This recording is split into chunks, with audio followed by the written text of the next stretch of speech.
de forma prática, deixar quais são as dicas para esse cara conseguir otimizar o processo comercial dele através justamente do que estávamos conversando aqui, do marketing. Legal. Como é que ele pode, de alguma forma, colocar isso na prática? E lembrando, agora eu vou dificultar, hein? Que é o que o cara tá pensando lá. Ah, mas pô, eu não tenho tempo para isso. Nem dinheiro, né? Nem dinheiro. Putz, dinheiro nem pensar. E aí? E agora? Legal. O que a gente faz? Bom, eu tenho uma ideia. Primeiro, ele vai precisar arrumar pelo menos o tempo, né? Ou algum tempo para isso, porque muita gente acha até mesmo o João deve ter contratado em algum momento alguma agência, pago alguma. Posso só falar uma coisinha antes? Que tem no podcast anterior do Bruno, né? Eu vi ele falando lá sobre especialização. Então, acho que antes de mais nada, é o cara entender que tipo de produto ele vende, que tipo de serviço ele vai prestar. A gente, quando começou a agência, eu tava até comentando um pouquinho aí fora do ar, cara, a gente fazia de tudo. Fazia o cartão de visita, a lona do outdoor, fazia tudo. Até subir para instalar o outdoor lá, a gente já subiu, já participamos de gravação de vídeo, já foi ator no vídeo de cliente, já fez de tudo que existia dentro da área de comunicação. E aí a gente tinha a mesma dor que ele comentou aqui. A gente não era especialista em nada, então a gente entregava algumas coisas que talvez a gente gostasse mais de fazer muito bem feito, outras coisas muito mal feitas. E aí a gente acabava perdendo o cliente e crescendo só por indicação. Então a dica que foi dada no podcast anterior é, cara, se especializa. Tenha foco em fazer algo muito bem feito, seja um especialista naquilo que você vai fazer. E aí vem a parte que o João estava comentando ali que eu cortei. Velho. Como você sabe, né? Você não deixou terminar. Então, o que eu estava falando provavelmente ele já teve uma experiência ruim com alguma outra agência. Para começar o trabalho dele, ele deve ter feito um logotipo, um site que falaram que ele precisava fazer, ele fez.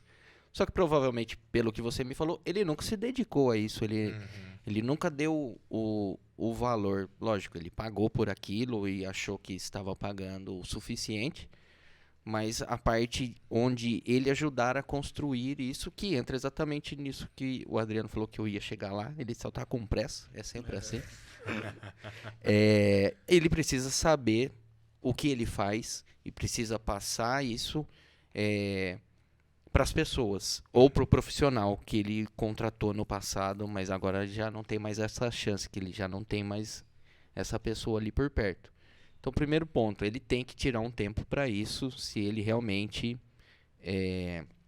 quer ter um sucesso. Ele precisa se dedicar como ele se dedicou a montar a empresa dele, como ele se dedica a fazer o trabalho. Ele precisa realmente pensar nisso, né? Pensar como algo estratégico para o negócio dele. Não é só o marketing é uma foto bonitinha ou é o meu site no ar. Não. Uma postagem no Instagram. Isso não é marketing, isso não é publicidade, isso não vai trazer uma venda, fazer uma postagem qualquer no Instagram. E então ele tem que se dedicar um pouco. Ele não vai precisar fazer o dia inteiro isso, deixar de fazer o trabalho dele, mas ele vai ter que construir. Primeira coisa, ele vai ter que construir esse tempo. Existe um parênteses importante para a gente colocar aqui, então. Porque, assim, se a gente está falando em uma empresa que se torna especialista em garantir a estabilidade da rede do cliente, que isso é ser MSP, assumir a responsabilidade da rede do cliente, garantir que o serviço dele está alinhado ao negócio do cliente, ele está preocupado com a estabilidade do cara lá a um nível onde tudo que for possível ele vai fazer proativo e preventivamente. Então o MSP está atuando no suporte técnico num nível onde o objetivo dele é fazer com que o cliente dele não pare. Qual é a consequência disso? Uma das consequências. Ele ganha tempo. Então, a partir do momento que o próprio prestador de serviço ele se dedica aos serviços gerenciados, a tudo que a gente está falando, a tudo aquilo que... Gente, tem quase 10 anos de conteúdo da AD na internet disponível para vocês estudarem sobre isso. Não vou bater aqui nessa tecla nesse momento. Mas a partir do momento que você se torna MSP de verdade, uma das grandes vantagens, um dos grandes benefícios, um dos grandes retornos que você tem é tempo.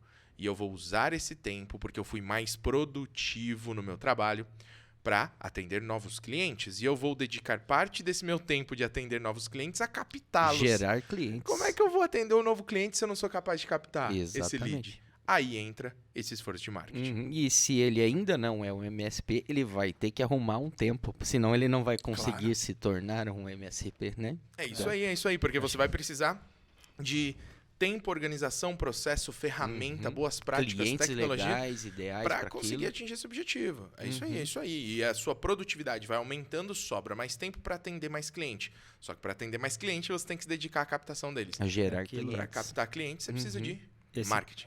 Esse cara vive num ciclo vicioso que ele atende um full service ali, uma variedade muito grande de serviço, e aí ele cresce só por indicação. Só que geralmente o cliente que contratou ele é que indica ele. Então esse cliente que contratou ele está acostumado com o full service também. E ele já contou pro cara, pra indicação ali, ó, contrata esse cara, que esse cara Esse faz aí tudo. Esse cara, ele Aí, veio... pronto. Outro isso. dia meu ar-condicionado não estava funcionando, E ele o veio aqui e rapaz deu um arrumou. jeito. O menino veio isso aqui e arrumou. Depois reclama que o profissional de TI é confundido com o cara do ar-condicionado. Aí, Fica difícil. aí o que acontece? Acho que a primeira coisa o cara tem que definir o que ele vai vender. Então ele vai virar um MSP, legal, vou virar um MSP. Ele não precisa se desfazer da carteira de cliente dele. Ele pode pegar e falar assim, ó, a cada cliente novo que eu fechar agora, Com um novo escopo. conseguindo ter esse tempo, me especializando, eu vou fechar um cliente novo no novo formato e vou conversar com o cliente antigo no sentido, ó, agora eu estou parando de fazer esse serviço, óbvio, né? Tem que ver a parte contratual, né? Às vezes você tem um contrato ali para cumprir, mas chegar nesse cara e falar, olha, eu estou prestando esse serviço aqui agora e eu gostaria de tê-lo comigo.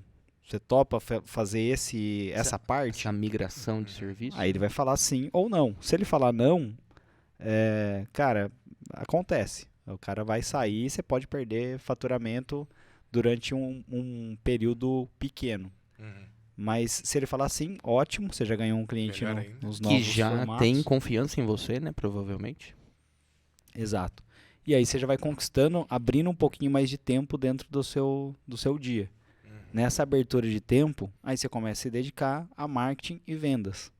Aí nessa dedicação de marketing e vendas, se o cara não tem dinheiro, fala, putz, eu perdi faturamento, como é que eu vou... Qual é o primeiro passo? Eu não tenho dinheiro. E aí? Como é que eu vou colocar dinheiro em marketing? Já deu muito esforço separar esse tempo. Cara, provavelmente você tem um site. Se você é um cara full service, provavelmente você sabe mexer no WordPress. Ou que tem alguém, um desses meninos que trabalha com ele aí, ali, os meninos da TI. O vai cara- saber mexer alguma coisa no site. Vamos ter essa esperança, né? o que a gente Alguma espera. coisa, o que a gente espera. O cara sabe instalar um blog. Então ele vai lá no servidor, instala um blog e começa a escrever sobre aquilo que você Sabe fazer. sabe e em torno do problema do seu cliente. Então, para não complicar muito, falar da jornada de compra, aprendizado descoberta, reconhecimento do problema, consideração da solução, decisão de compra e depois retenção, começa a falar sobre os problemas que seu cliente tem e fala um pouquinho sobre os seus produtos. E as soluções, né? Onde ela se encaixa ali em cada problema do cliente. Mas me deixa fazer uma provocação, porque eu já ouvi essa provocação e eu acho que é interessante a gente discutir aqui sobre isso. Mas meu cliente não vai ficar lendo o meu blog. Por que eu vou perder tempo fazendo isso? É, Não blog. tem ninguém para ficar lendo o meu blog, ninguém fica acessando o meu site. Eu acho que existe uma confusão, e eu queria deixar esse parêntese aqui para a gente explicar, uma confusão em relação a isso, porque eu acho que muita gente tem a sensação de que eu vou ficar escrevendo o blog para que aquele meu leitor assíduo que não existe fique lá dando Fique refresh no meu lendo. site até sair um novo post para eu ler, como se fosse o site do G1. Exato. Não é isso, esse não é o propósito. Não, O não. propósito é que alguém leia, sim, mas não dessa forma, Isso, né? e não é você virar o G1. Também muita gente pensa e fala pro Exatamente. cliente com uma Boa. maturidade mais simples Boa ali. colocação. O cara, você falando em escrever um blog, mas eu não quero ser o G1. Não, mas não vai demorar pra virar um G1. Ou o cara começa a postar notícia que não tem nada a ver com o mercado dele. Ela fala, Só porque disseram que tinha que postar toda semana. O preço da saca da batata lá no site. Guardiola na seleção, o cara começa a inventar. Então não é isso, né? Então, até voltando um pouco no tempo, né? Que eu ouvi essa frase há muito tempo atrás. E demorou um pouco para entender, mas quem trabalha demais não tem tempo de ganhar dinheiro, né? Então, se o cara só realmente ser um executor ali, legal, ele vai conseguir chegar até um certo nível. Mas a partir do momento que ele realmente parar para olhar para o negócio dele e criar esse conteúdo, de criar estratégias ali de como que eu vou conseguir um cliente novo? Então, beleza. Como que eu consegui esses clientes?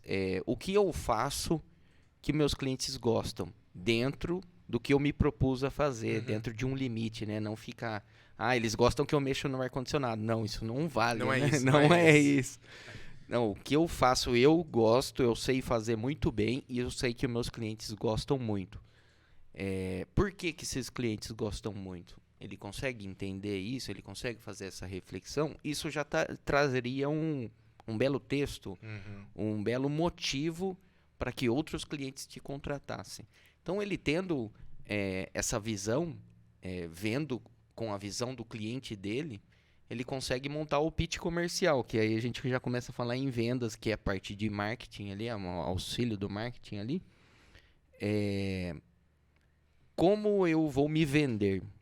O que eu tenho que falar para os meus novos clientes para convencer eles que eu sou diferente da minha concorrência? Então, eu pensando dessa forma, eu criando esse material interno, que também vai servir para criar um material para a massa, para o blog, por exemplo, e que também vai servir para criar um anúncio, uma postagem na rede social, mas com um motivo, não é uma postagem aleatória de um computador em cima da mesa, todo desmontado ali, mas não, falando sobre uma visão comercial, sobre um problema que eu consigo resolver, sobre uma vantagem que eu tenho, com o intuito realmente de gerar um engajamento, um retorno disso, já foi um ganho ali, só com o pequeno tempo que ele tirou para realmente olhar para o negócio dele de uma forma diferente.